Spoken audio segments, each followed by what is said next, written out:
Bora lá que tem muito assunto para que a gente possa refletir. A gente até escolheu aqui esse assunto quente, que tem a ver com economia e tem a ver com política, né? Que é a história do IOF. O ministro da Fazenda, Fernando Haddad, explicou ontem para os presidentes da casa, Hugo Mota e Davi Alcolumbre, que não tem outra alternativa e que se eles derrubarem o decreto do IOF, pode ter uma tragédia aí econômica no nosso país, um apagão. Vamos ouvir o que ele disse. Expliquei também as consequências disso em caso de não aceitação da medida. Né? O que acarretaria em termos de contingenciamento adicional. Então, nós ficaremos num patamar bastante delicado do ponto de vista do funcionamento da máquina pública do Estado brasileiro. Eu não vim discutir a revogação, porque o que está sendo discutido é a revogação pelo Congresso. Segundo Haddad, sem essa arrecadação, que eles falam que deve dar mais ou menos em 20 bilhões de reais, será preciso cortar mais os gastos do orçamento. E aí foi interessante porque hoje, agora há pouco, quem colocou nas redes sociais aí uma resposta ao governo foi o presidente da Câmara, Hugo Mota. Ele escreveu lá que está dando 10 dias para o governo apresentar outra alternativa. Eu não sei se a partir dessa fala aqui de Hugo Mota, o governo vai apresentar alguma alternativa, porque ontem ele dizia que não tem alternativa. E aí, Josias, tem ou não tem alternativa, hein? Tem alternativa. A questão é saber se o Congresso está disposto a discutir as alternativas que são viáveis, né? Ninguém disse ainda, Fabíola, talvez por pena, mas o Fernando Haddad enfrenta algo muito parecido com um cerco. Por um lado, ele é fustigado pelo Congresso, que ameaça derrubar esse penúltimo aumento de impostos anunciado pela Fazenda, que elevou o imposto sobre operações financeiras. E, por outro lado, o ministro é desafiado pelo Lula. O chefe dele está abrindo os cofres para recuperar popularidade num instante em que o ministro quer cortar gastos. Está cortando gastos, congelou 31 bilhões em gastos na semana passada. O presidente está percorrendo, ontem mesmo estava no Nordeste, anunciando lá Vale Gás, energia gratuita, financiamento para recuperação, para reconstrução, reforma de casas populares. O Lula está no modo eleição, está operando no modo populista para recuperar a popularidade. Então, o Haddad está realmente submetido a um cerco. Se reuniu com os presidentes da Câmara e do Senado na noite passada e saiu dizendo que em nenhum momento discutiu revogação da elevação do IOF. E aí vem agora, poucas horas depois, já na manhã desta quinta-feira, vem o presidente da Câmara, Hugo Mota, e leva às redes sociais o que na prática soou como um ultimato, dizendo que o Ministério da Fazenda tem 10 dias para apresentar uma alternativa a essa elevação do IOF. Chamou isso de gambiarra e falou que o Ministério da Fazenda precisa apresentar alguma coisa que evite essas gambiarras tributárias. O Davi Alcolumbre já tinha declarado, antes até do encontro na noite passada com o Fernando Haddad, e os líderes governistas, estavam lá os líderes governistas também nessa conversa, ele tinha dito que o governo está querendo ultrapassar prerrogativas do Congresso, porque essa elevação do IOF, esse tipo de imposto, pode ser aumentado, pode ser elevado por meio de decreto, não precisa passar pelo Congresso. Outros tributos precisariam do aval do Congresso. Para qualquer elevação precisaria do aval do Congresso. Então, o Davi Alcolumbre estava dizendo, também tratando isso como uma gambiarra. Por que eu digo que há solução, Fabíola, e que é preciso saber se existe disposição? O Fernando Haddad está levando à mesa, de forma muito delicada, o que se parece muito com uma caixa preta. No orçamento deste ano, de 2025, o governo estimou que as isenções tributárias, isenções fiscais, custariam ao Estado 544 bilhões de reais. Pessoas chamam isso de gasto tributário. Na verdade, isso aqui são mimos que o Estado brasileiro fornece a plutocracia nacional. Tem aí algumas coisas que são relacionadas ao simples, enfim, mas o grosso disso daqui é mimo tributário para a plutocracia. E o Ministério da Fazenda descobriu que esses 544 bilhões, em verdade, pode ser muito mais. A cifra pode ser muito maior, pode chegar a 800 bilhões de reais. Então, a renúncia fiscal no Brasil pode chegar a 800 bilhões de reais. O Ministério o Haddad está manuseando um levantamento que foi feito pelo Ministério da Fazenda, está ainda em fase de detalhamento, mas que mostra isso. Por que que o governo está chegando a essa conclusão? Porque no ano passado criou-se no Ministério da Fazenda um negócio chamado DIRB, Declaração de Incentivos, Renúncias, Benefícios e Imunidades de Natureza Tributária. O que é isso? É uma ordem da Receita Federal para que as empresas declarem, elas mesmas precisam informar ao fisco quanto elas mastigaram em benefícios tributários. Qual foi o montante que a empresa usufruiu em isenções e benefícios tributários. E aí o governo está descobrindo que a conta é muito maior do que imaginava. Só a agroindústria, por exemplo, o agronegócio, informou, por meio dessa DIRB, dessa ordem da Receita Federal, informou que no ano passado usufruiu de 158 bilhões em benefícios tributários. E a Receita Federal estava prevendo para este ano agora, de 2025, que essa isenção do agronegócio seria de 83 bilhões. Só no ano passado já foi 158. Então, há aqui uma subestimação do benefício que o Estado dá ao agronegócio. E assim também com outros setores. A Zona Franca, incentivos para projetos de infraestrutura. Então, o governo está descobrindo que, na verdade, a isenção tributária chega a 800 bilhões. Se quiserem uma solução definitiva, sem gambiarras, poderíamos tocar nesse vespeiro aqui, Fabiola. Agora, o que está acontecendo com o ministro Haddad? Ele começou o mandato do Lula, o terceiro mandato, dizendo que ia caçar os jabutis tributários. E ele agora está sendo caçado pelos donos dos jabutis. Porque os beneficiários dessas isenções todas têm lobbies fortíssimos no Congresso. E ninguém admite discutir isso. Então, há formas. Poderíamos discutir. Dá para resolver o problema fiscal do governo, Fabiola, e ainda diminuir os impostos que a sociedade brasileira paga. Porque se você divide melhor o andor, que todo mundo é obrigado a carregar, evidentemente, a sobrecarga sobre determinados setores vai ser menor. Agora, quem é que quer discutir isso? Ninguém. Então, é melhor, eles preferem submeter o ministro a um cerco, acusá-lo de manusear gambiarras do que discutir a sério esse tipo de coisa. É preciso saber também se o Fernando Haddad vai estar disposto a levantar esse debate. É uma situação difícil para o Fernando Haddad nesse momento, né, Sakamoto? Porque ele vai para essa reunião ontem, conversa com eles, expõe ali a dificuldade em relação às contas, diz que esses 20 bilhões são extremamente necessários, que não existe outra saída. E aí, na sequência, Hugo Motta diz, não, a gente não aceita, não concorda, é preciso arrumar uma outra alternativa. E ele dá um prazo de 10 dias. E aí?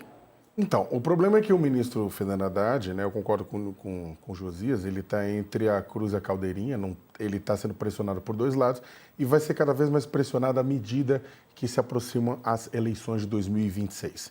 O governo Lula não quer criar caso com determinados setores econômicos, você não quer comprar determinadas brigas, não quer comprar brigas menores ainda com a parcela mais pobre da população, e nisso ele está certo. Né, que já se estrepa diariamente e não deve ser tungada, né, não deve ser pelo menos a primeira a ser tungada numa crise, mas sempre é. Então o governo vai tentando manter aqui e ali, garantir, segurar os pratos. O Ministério da Fazenda vê os problemas que as contas não estão fechando, que o arcabouço não vai ser cumprido, sabe? Vê que isso significa dar uma sinalização ruim para o mercado de uma maneira geral, para investidores, para quem está querendo investir no Brasil, que fica com o pé atrás, né? E aí, no final das contas, o Congresso Nacional também, do outro lado, o Congresso Nacional também não faz a sua parte, não faz a sua lição. Vamos lembrar todos e todas que lá atrás teve toda aquela discussão que o Haddad entrou naquela briga por conta da reoneração daqueles 17 setores, né? A folha de pagamento, 17 setores que tinham obtido uma desoneração durante um bom tempo. O Haddad falou, olha, acabou a desoneração, bora cobrar de novo imposto. E aí o pessoal foi fazer gritaria, foi bater, os lobistas foram bater sola no Congresso Nacional, teve um monte de evento de empresas, né, reclamando. A própria mídia bateu muito, por quê? Porque a mídia, o jornalismo foram um dos beneficiados com esta desoneração e queriam manter a desoneração. Então, o que acontece é que o pessoal foi para cima dele, ele perdeu e até agora o Congresso Nacional não apontou não ajudou a apontar da onde vai vir o dinheiro para repor este buraco, que ficou com a manutenção da desoneração. Não foi apontado. Então, o que acontece? O Congresso ele quer gastar também, ele está pensando na sua reeleição no ano que vem, ele quer emenda, dinheiro de emenda parlamentares. Quando o governo fala, vou ter que também cortar a emenda, eles falam, não, nem cavacatuça, se vira, corta outra coisa. E aí, por outra coisa, corta a proteção ambiental, corta a proteção a povos tradicionais, corta a proteção à água, corta questões ligadas à qualidade de vida das pessoas, mas não vai cortar a emenda, porque a emenda é aquele montinho de dinheiro que ele quer mandar para sua base para que ajudar prefeitos e vereadores que serão seus cabos eleitorais no ano que vem. Então, eles não querem. Então, é o seguinte, o que acontece? Fica aquela situação complicada.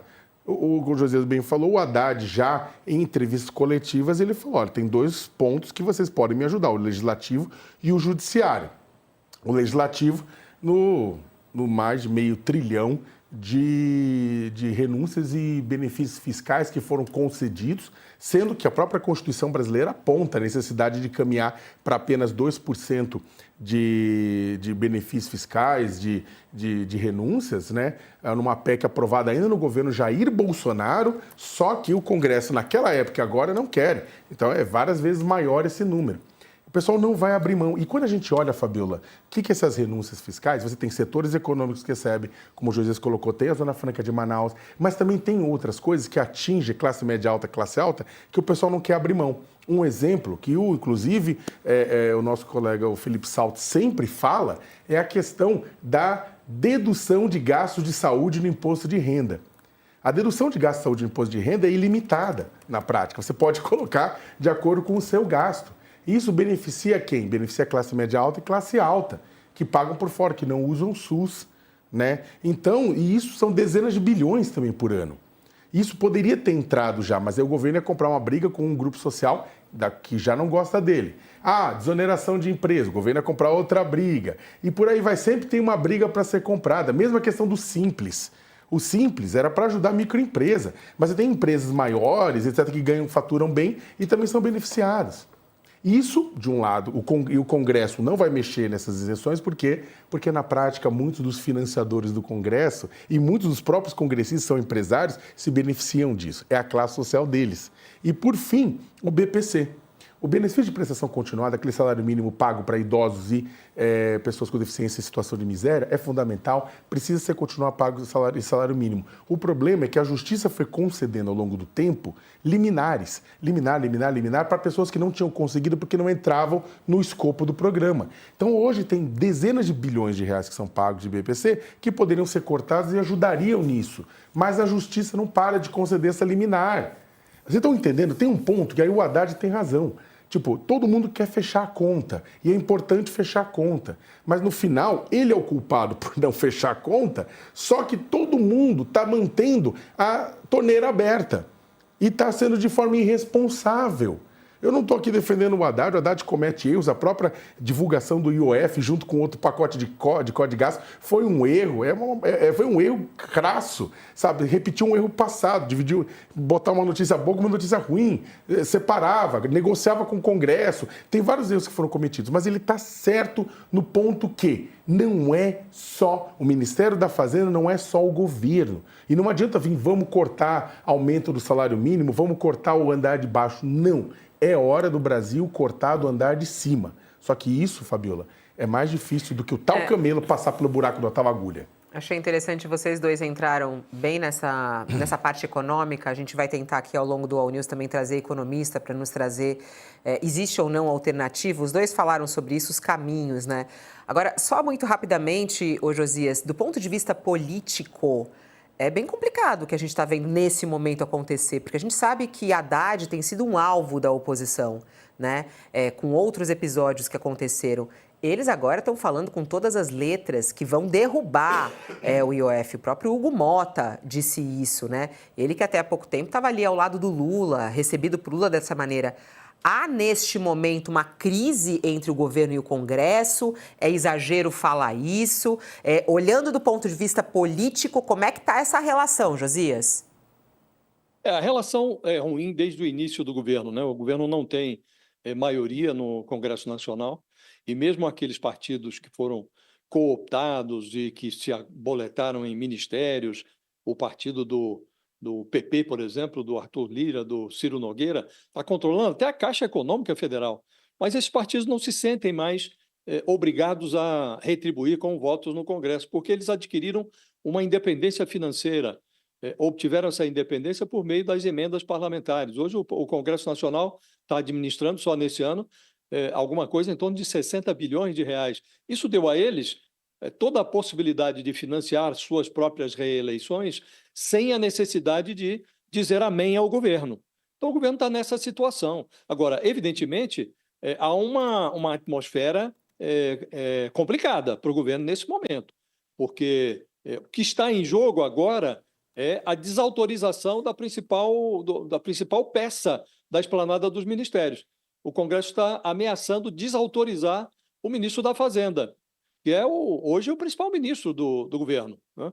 Uma coisa é você criar uma crise pessoal com a Marina Silva, submetendo a ministra a uma cafajestada numa sessão do Senado Federal. Outra coisa é você derrubar Câmara e Senado numa operação conjunta, derrubar uma proposta que, se não ficar de pé, significará aquilo que os técnicos chamam de shutdown, que é a interrupção dos serviços que o governo presta à sociedade. O governo vai entrar em colapso, em resumo. É o que o Fernando Haddad está dizendo aos presidentes da Câmara e do Senado. E os dois estão dando de ombros e falando, então arrume em 10 dias uma alternativa, senão vai cair. Já há, Fabiola, no Congresso, 2 dezenas de propostas de projetos de decretos legislativos para derrubar esse aumento do IOF. Há uma pressão também do sistema financeiro. Ainda ontem estava a fina flor do sistema bancário, Febraban e presidentes das maiores casas bancárias do país, estavam em Brasília, expondo ao Ministério da Fazenda e também fazendo lobby no Congresso as suas restrições a essa elevação do imposto sobre operações financeiras. Dizem que levaram alternativas, mas não expuseram essas alternativas. O Haddad se reuniu com esses banqueiros ontem, o número 2 da Fazenda também participou das reuniões, e eles foram ao Congresso para pressionar. Então, se o Congresso derruba esse imposto, essa elevação do imposto sobre as operações financeiras, sem que se chegue a um acordo, a uma alternativa, isso significará uma paulada do Legislativo nas pernas do ministro da Fazenda. E hoje, Fabiola, como dissemos aqui, o ministro está sob cerco. E o governo pioraria muito se, nesse momento, o Haddad chamasse o caminhão de mudanças e dissesse, olha, deu para mim, estou indo para casa. Se isso acontecesse, o governo estaria em maus lençóis. Pioraria a gestão pública e não seria bom para o país também, porque o ministro Fernando Haddad é um ministro bastante razoável. Ele é sensato, cordato, tem bons modos, negocia, algo que outros tentaram enfiar a goela abaixo. Ele sempre tem uma palavra em favor da negociação. Então, convém ao Congresso chegar a um entendimento com o ministro. Não dá o IOF, querem derrubar, o que vai pôr no lugar? É preciso encontrar alguma coisa, porque derrubar por derrubar, aí sim nós teremos uma crise, se isso acontecer, Fabiola.